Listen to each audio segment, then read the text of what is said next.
बिस्मिल्लाहिर्रहमानिर्रहीम अल्लाहुम्मा सल्ली अला मुहम्मद व अला आलि मोहम्मद। अस्सलाम वालेकुम व्यूअर्स। अल्हम्दुलिल्लाह आज हम अपनी एपिसोड नंबर 14 रिकॉर्ड करने जा रहे हैं। तो आइए आप लोगों के क्वेश्चन लेते हैं। जी बिस्मिल्लाह करें। बिस्मिल्लाहिर्रहमानिर्रहीम। Case number 28। अस्सलाम वालेकुम डॉक्टर, मुझे 2 साल से लिकोरिया है, स्मेल वाला। बहुत इलाज करवाया मगर सही नहीं हुआ, क्या करूं प्लीज बता दो। ओके व्यूअर्स, आज हम आपको बताते हैं कि असल में लिकोरिया को जड़ से ख़त्म करने का क्या तरीका है। तरीका यह है कि आपको रीज़न पता होनी चाहिए कि आपका लिकोरिया किस वजह से हो रहा है। तो 4 तरह के लिकोरिया होते हैं। नंबर 1 इन्फेक्शन की वजह से, नंबर 2 सर्वाइकल एक्टोपी की वजह से, नंबर 3 पीआईडी की वजह से और नंबर 4 फिजियोलॉजिकल।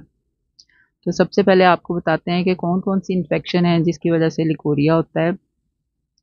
तो सबसे कॉमन जो है वो यीस्ट इन्फेक्शन है, जिसको फंगल डिस्चार्ज कहते हैं। जब ख़वातीन की इम्यूनिटी कम हो जाती है या वो किसी और बीमारी में मुब्तला होती हैं और बहुत सारी दवाइयाँ खानी पड़ती हैं तो ये इन्फेक्शन हो जाती है। इसमें वाइट डिस्चार्ज होता है और काफ़ी इचिंग होती है। ये चिपकने वाला डिस्चार्ज इसमें से निकलता है। इसके लिए क्लोट्रिमाजोल इस्तेमाल कराते हैं। ये क्रीम की शक्ल में भी मिलती है और पैस्ट्रीज भी। और जो लोग क्रीम या पैस्ट्रीज यूज़ नहीं करते उनके लिए ओरल भी मिलती है दवाई, जिसको फ्लुकोनाजोल कहते हैं। तो ये आपकी डॉक्टर आपको बताएगी कि कितना अरसा आपने यूज़ करनी है। ये डिपेंड करता है कि डिस्चार्ज कितना है। दूसरा जो है वो बैक्टीरियल वेजिनोसिस है। इसमें फिशी स्मेल वाला डिस्चार्ज होता है और ये अक्सर बैड हाइजीन की वजह से होता है। इसलिए आप लोग अपना हाइजीन का बहुत ख्याल रखें और डिस्पोजेबल सैनिटरी पैड यूज़ करें। और इसके लिए फिर आपको बीटाडीन से वॉश करना पड़ता है और एंटीबायोटिक भी आपको लेनी पड़ती है, जिसमें फिर आपको मेट्रोनिडाज़ोल देते हैं, जो कि आपने सुबह शाम 7 दिन खानी होती है। साथ दूसरी एंटीबायोटिक भी देते हैं, जैसे एजिथ्रोमाइसिन है 250 mg। ये भी सुबह शाम 5 दिन लेनी पड़ती है और इससे ये बिल्कुल ठीक हो जाता है। तीसरी किस्म जो है वो ट्राइकोमनियासिस है। ये आपको अपने पार्टनर की वजह से होता है और इसमें फिर दोनों पार्टनर को मेडिसिन देनी पड़ती है। इसमें आपको येलो ग्रीनिश डिस्चार्ज होता है और वो भी काफ़ी इची होता है। इसके लिए फिर मेट्रोनिडाज़ोल बेस्ट मेडिसिन है, वही आपको देते हैं। दोनों पार्टनर को सुबह शाम 7 to 10 डेज़ के लिए इस्तेमाल करवानी पड़ती है। दूसरी वजह जो है लिकोरिया की वो सर्वाइकल एक्टोपी है। इसमें आपको ब्राउनिश डिस्चार्ज होता है, बाज़ औक़ात ब्लड मिक्स भी होता है वो। तो ये जो है आपकी डॉक्टर जब आपका स्पेकुलम एग्जामिनेशन करती है तो वो देखती है कि सर्वाइकल एक्टोपी है, यानी कि बच्चेदानी के मुंह पे ज़ख़म है। इस ज़ख़म का वो फिर टेस्ट लेती है, जिसको पेप्समियर कहते हैं। और यही वाली दवाइयाँ जो मैंने आपको पहले बताई हैं, क्लोट्रिमाजोल क्रीम और ओरल एंटीबायोटिक, मेट्रोनिडाज़ोल और अज़िथ्रोमाइसिन, ये सब दवाइयाँ आपकी डॉक्टर आपको यूज़ करवाती है। और 1 महीने के बाद दोबारा आपका विज़िट होता है और पेप्समियर की रिपोर्ट तब तक आ चुकी होती है। उस रिपोर्ट में सिर्फ ये पता करना होता है कि ये सिंपल इन्फ्लेमेशन है, यानी कि सिर्फ सोजिश की वजह से है या कि कैंसर की वजह से है। अगर तो ये सर्वाइकल कैंसर हो तो फिर तो कैंसर वाले हॉस्पिटल में जो ऑन्कोलॉजिस्ट गायनेकोलॉजिस्ट होती है उधर रेफ़र कर देते हैं, वो फिर इसका इलाज करते हैं। लेकिन अगर ये सिंपल एक्टोपी थी, यानी कि सिर्फ सोजिश थी, उसकी वजह से ज़ख़म था, तो वो ये सारी एंटीबायोटिक्स और क्रीम इस्तेमाल करने से ठीक हो जाता है।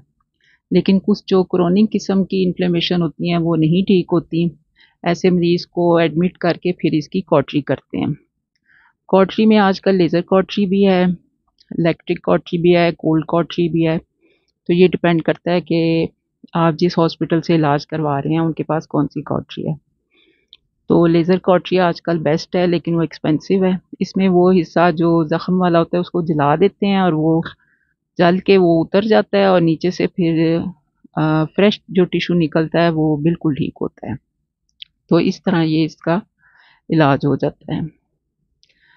तीसरी वजह जो है वो पीआईडी है। इसमें ये होता है कि यही वाली इन्फेक्शन जो आपको होती है लिकोरिया की इन्फेक्शन की वजह से, इसका आप इलाज नहीं कराते और मुख्तलिफ टोटके इस्तेमाल करते रहते हैं कि ये ठीक हो जाएगा।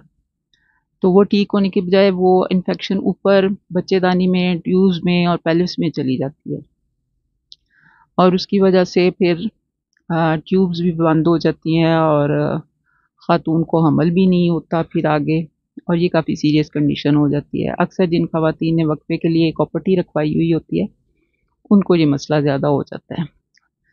तो आपकी डॉक्टर जब पीआईडी डायग्नोस करती है, अल्ट्रासाउंड करवा के, एचवीएसपी करवाती है, स्पेकुलम एग्जामिनेशन, इन सब चीज़ों से ये पता चल जाता है कि इनको पीआईडी है। तो फिर कॉपर्टी निकाल देते हैं और ज़्यादातर ऐसा पेशेंट जो है उसका एडमिशन करके उसको आईवी एंटीबायोटिक्स लगाते हैं, तो उससे ये अल्हम्दुलिल्लाह काफ़ी ठीक हो जाता है। चौथा जो है वो फिजियोलॉजिकल डिस्चार्ज है, यानी कि सबको ही होता है ये डिस्चार्ज। ये क्लियर होता है और इसमें कोई स्मेल नहीं होती है और कोई ये आपको कोई नुकसान नहीं पहुंचाता, कोई इचिंग नहीं करता। ये आपका आपकी पीएच मेंटेन करके आपको इन्फेक्शन से बचाता है। इस डिस्चार्ज को लेके बिल्कुल परेशान नहीं होना चाहिए, ये बिल्कुल नॉर्मल है।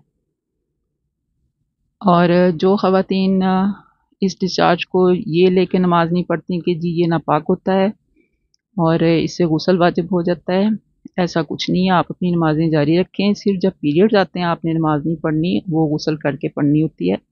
डिस्चार्जिस का इससे कोई तल्लक नहीं है।